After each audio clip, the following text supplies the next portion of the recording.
ఎందుకు స్పందించలేదు? అంటే అధికారికంగా చెప్పాలి వాళ్ళు ఏంటి తమ ఉద్దేశం అన్నట్టు. మామూలుగా అయితే ఇట్లాంటిది రాగానే వెంటనే రెస్పాండ్ అవుతారు. నేను చెప్పినట్టు ఇందాక టెస్ట్ చేస్తున్నారేమో పబ్లిక్లో ఉండే ఫీడ్బ్యాక్ని కనిపెట్టి ఆ తర్వాత మాట్లాడదామని అవుతున్నారేమో. ఇప్పుడు పబ్లిక్లో బాగా నెగిటివ్ వస్తుంది అనుకున్నారనుకోండి, అప్పుడు ఎవడు చెప్పాడు మీకు అది వాళ్ళకి ఇంగ్లీష్ రాకపోతే ఏం చేస్తాం, సగం చదివిన ఎదవలు అందువల్ల ఎట్ట మాట్లాడుతున్నారు, ఏదేది ఆ మొక్క మాట్లాడతారు కదా పేపర్ లీక్ చేసిన వాళ్ళు, అందుకని అట్లాంటి దాంతో సరిగ్గా చదువుకోకపోవడం వల్ల వచ్చింది, ఇక్కడ స్టాన్ఫోర్డ్ యూనివర్సిటీ ఉన్నారు, అటు పక్కన చదువు రాని వాళ్ళు ఉన్నారు, ఇట్లా బిగిన్ చేస్తారు అన్నమాట. అంతే తేడా. అంటే ఒకటి పింఛన్ అంటే అమలు చేసేస్తే జూలై 1 ఇచ్చేశారు.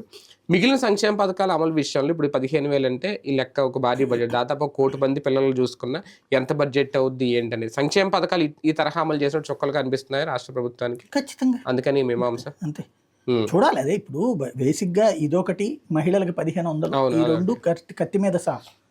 ఖచ్చితంగా మహిళలు అందరికి ఇస్తామన్నారు. బీపీఎల్ లెక్కన వైట్ రేషన్ కార్డు లెక్క అయితే కనుక 1 కోటి మంది మహిళలు వస్తారు, 1,18,00,000 మంది ఎంతమంది వస్తారు. అవును. అదే సందర్భంలో అది ఈవెన్ చీఫ్